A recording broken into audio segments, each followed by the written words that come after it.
এটা একটা মেশিন, মানব দেহ হচ্ছে একটা মেশিন। যদি কেউ সেই মেশিনের বিষয়টা জানতে পারে এবং সেই মেশিনটাকে সঠিক সক্রিয় করতে পারে, তবে এখানেই ডাইলেশন। লালনের কথার মধ্যে বোঝা অনেক কঠিন।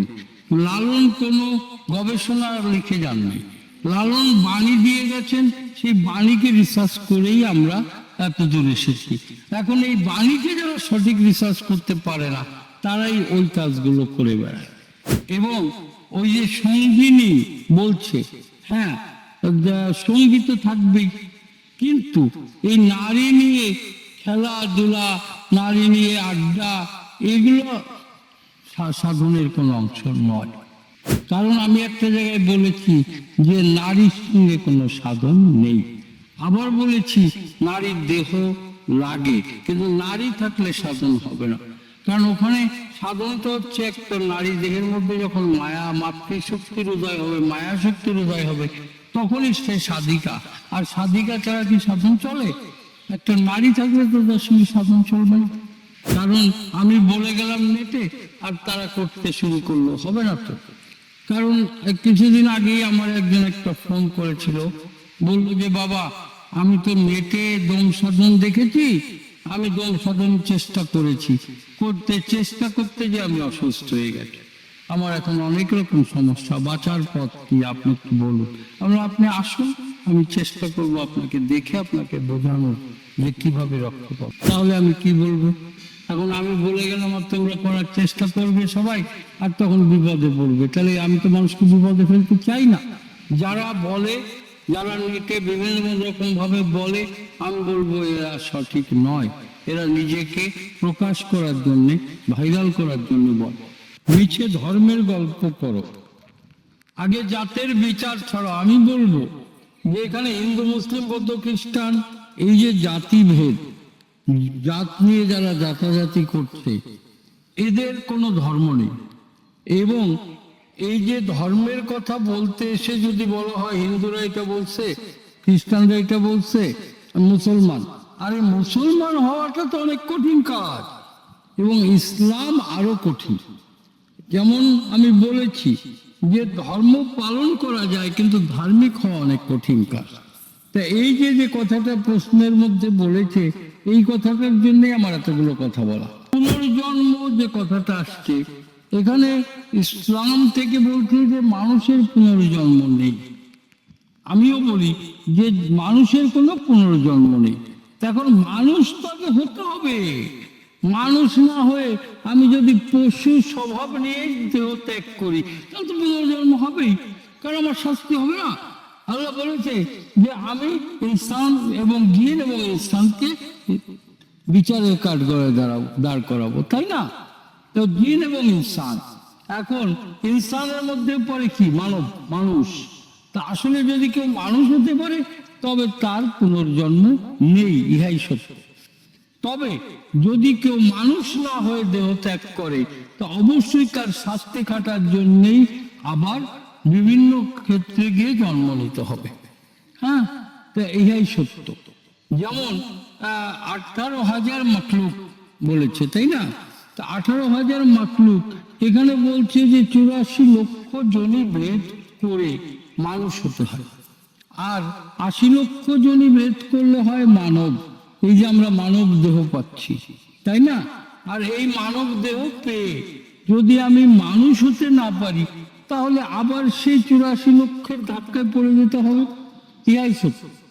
কারণ যে মানুষ যতক্ষণ আমি হতে না পারবো, ততক্ষণ তো আত্মার মুক্তি নেই। আত্মার মুক্তি যতক্ষণ না হবে, ততক্ষণ তো তার বারবার সার্কেলে ঘুরতে হবে, তাই না? তো এই সার্কেল ঘুরতে গিয়েই তো বারবার আসতে হয়। তো এই আত্মাটা বারবার আসবে, কারণ যদি কেউ আত্মশুদ্ধ না হয়। এখন আগে হচ্ছে আত্মশুদ্ধ হতে হবে। তাই আমি বলেছি the mind purify of the best policy of body purify, যে আত্মশুদ্ধটাই হচ্ছে সবচেয়ে বড় দিক এই দেহকে শুদ্ধ করা। আর যতক্ষণ আমার এই দেহ শুদ্ধ না হবে, ততক্ষণ পর্যন্ত আমার নফসে আম্মারা থেকে আমি মুক্তি পাবো না। আমার ভিতরে হিংসা, নিন্দা, লোভ, অহংকার এগুলো কাজ করবে, তাই না? আর এগুলো হচ্ছে পশুর স্বভাব। আর আমি যদি সেই পশুর স্বভাব নিয়ে এই জীবন কাটিয়ে যাই, তাহলে তো আমার আবারও সাজা খাটার জন্য আসতে হবে, তাই নয় কি? আর যদি কেউ এই পশু স্বভাব থেকে মুক্তি পায়, আত্মশুদ্ধ হয়ে বা দেহ শুদ্ধ করে মানুষ হতে পারে, কি করে যদি কেউ ফাঁদ পাততে পারে, যেমন ঘুঘু শিকার দেখেছেন? তা ঘুঘু শিকার করতে গেলে একটা খাঁচার মাথা থাকে লম্বা, আর ওই লম্বা মাথায় একটা ফাঁদ পাতা থাকে। তো এই খাঁচার ভিতরে একটা ঘুঘু রাখে, ওই ঘুঘুটা যখন ডাকে অন্য ঘুঘুরা তাকে বাঁচানোর জন্য আসার চেষ্টা করে, আর তখন ওই ফাঁদে আটকে যায়। ঠিক সেরকম আমাদের এই দেহের মধ্যে যে পথ আছে, রাস্তা আছে আসা যাওয়া, সেই রাস্তার উপর ফাঁদ পাততে হবে। এখানে স্ত্রী সহবাসে যায় ওঠাই নিয়ে আসবো, এগুলো তো বন্ধ কথা। আরে পাগল, প্রশাসনের দূরের হিসাব। আগে নিজের দেহকে শুদ্ধ করো, নিজের দেহকে আগে ধারণ করো। আমার গায়ে নাই শক্তি, আমি কি যুদ্ধ করব? আরে রণক্ষেত্রে যদি আমি জয়ী হতে চাই, তাহলে তো আমার এই সাধন শিখতে হবে, তাই না? তাহলে সেটা তো বাইরে কোথাও না, সেটা আমার মানব দেহের মধ্যেই। এই যে দোজকে যাবে, বেহেশতে যাবে, এই যে কথাটা, এটা সত্য যে শাস্তি হবে। কেউ ভালো থাকবে, শান্তিতে থাকবে, কেউ শাস্তিতে থাকবে, তাই না? দোজক এবং বেহেশত। এখন তুমি যে কথাটা বলেছো যে মুসলমান, আসলে কি বেহেশত দোজক শুধু এই মুসলমানদের জন্য বানাইছে, নাকি সারা জাহানের মানুষের জন্য বানাইছে? কারণ আল্লাহ যখন মানুষকে সৃষ্টি করেছে, তখন কি কোনো জাতভেদ ছিল? তাই তো বললাম যে জাতি গোত্র ভেদ নিয়ে যদি কারোর মনে দ্বন্দ্ব থাকে, তাহলে সে ধার্মিক নয়। ধার্মিক আর বিধর্মী, যারা বিধর্মী হবে তাদের শাস্তি হবে, তারা দোজখে যাবে। আর যারা ধার্মিক হয়ে যাবে এই পৃথিবীতে, তারা শুদ্ধ হয়ে গেল। আর শুদ্ধ যারা হয়ে গেল, তারা শান্তিতে থাকবে, বেহেশতে থাকবে, তাদের পুনর্জন্ম হবে না, তারা তো মানুষ হয়ে গেল। তাহলে তাদের বেহেশতে থাকাই তো বাঞ্ছনীয়, তাই না? তা সেই হেতু আমি বলবো যে এই যে জাতি গোত্র নিয়ে আমরা যে ধাক্কাধাক্কি করছি, জাত নিয়ে যে ঠেলাঠেলি করছি, এইটা হিংসা নিন্দা ত্যাগ করে সকল ধর্মেই বলছে শান্তি ধর্ম। তা শান্তি যদি ধর্ম হয়, তাহলে আমরা মুসলমান দাবি করছি, কিন্তু মানুষকে হিংসা করছি, অহংকার করছি, দাম্ভিকতা দেখাচ্ছি। হ্যাঁ, তো তাহলে আমরা কি রকম মুসলমান হলাম? মুসলমান হচ্ছে আত্মসমর্পণকারী, যে নিজের আমিত্বকে ত্যাগ করে আত্মসমর্পণ করতে পারবে সৃষ্টিকর্তার কাছে, সেই হচ্ছে মুসলমান। আর ইসলাম হচ্ছে শান্তি। এখন যদি আমি শান্তি আনয়ন করতে পারি, আমি মানুষের ভিতরে শান্তি আনতে পারি, আমি নিজে শান্তি পাবো এবং আমি মানুষকে শান্তি দিতে পারবো, তবেই আমি ধার্মিক। তাহলে এখানে মুসলমান, হিন্দু, বৌদ্ধ, খ্রিস্টান এর কোনোটাই আমরা বিচার বিশ্লেষণ না করে মানুষ হওয়াটাই বড় কথা, যে আগে মানুষ হও। হ্যাঁ, মানুষ হলেই সে বেহেশত। বীর্য নিয়ে সবাই কথা বলি, আসলে এইটার উপরে অনেক প্রশ্ন আসে, কিন্তু এটাকে আমি একেবারেই উল্লঙ্ঘ করে বলা ঠিক নয়, আমি বলবো না। তবে আমি বলবো যে আগে জানো, আগে বোঝো, পরে আগে জানো, তারপরে বোঝো, তারপরে মজো। কথাটা কিন্তু ক্লিয়ার। যে আমি যদি এই কথাগুলো ওইভাবে বলি, তাহলে মানুষ বিভ্রান্তিতে পড়ে যায়। হ্যাঁ, কিন্তু এটা নিয়ে অনেক রকম ভণ্ডামি বর্তমান দেখা যায়, এবং এই কথাগুলো বললে মানুষ ওই পথে ধৃত হয় এবং ভণ্ডের দলে চলে যায়। তাই এই কথাগুলো ক্লিয়ার কাট যদি কারো জানতে হয়, গোপন তথ্য জানতে হয়, তাহলে নিগুড় ঘরে এসে জানতে হবে, একা একান্তি, তাই নাকি? আর সবচেয়ে বড় কথা যে আহলে বায়াত যারা বিশ্বাস করে, যারা আহলে বায়াতকে ধারণ করেছে, তাদের কাছেই বলা সম্ভব। নাহলে আম জনতার কাছে এই কথাগুলো বললে এটা খারাপ দিকে চলে যাবে, ভণ্ডের দলে চলে যাবে।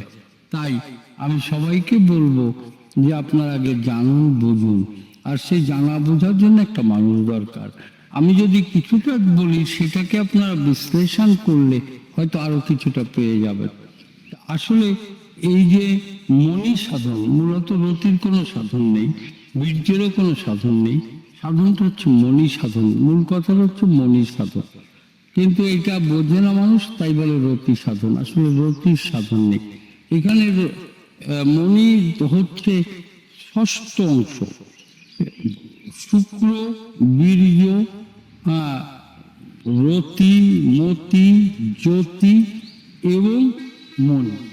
তো এখন এই যে ছয়টা ভাগ, তো এই ছয়টা ভাগ যদি ডিটেলস জানতে হয়, ক্লিয়ার কাট জানতে হয়, তাহলে আমি তো এই নেটের মাধ্যমে এটা ভেঙে বলতে পারবো না।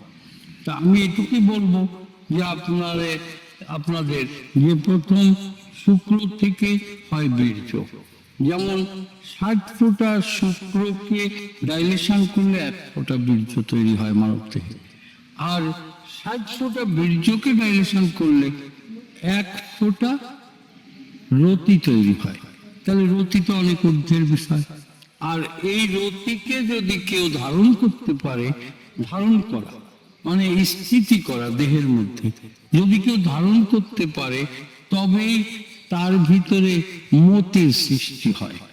আর এই মতি যখন পূর্ণাঙ্গ রূপ নেয় তখন হয় জ্যোতি। ওটা আলোকিত হয়ে যায়, যেটাকে বলা হয় নূর বা জ্যোতি, তাই না?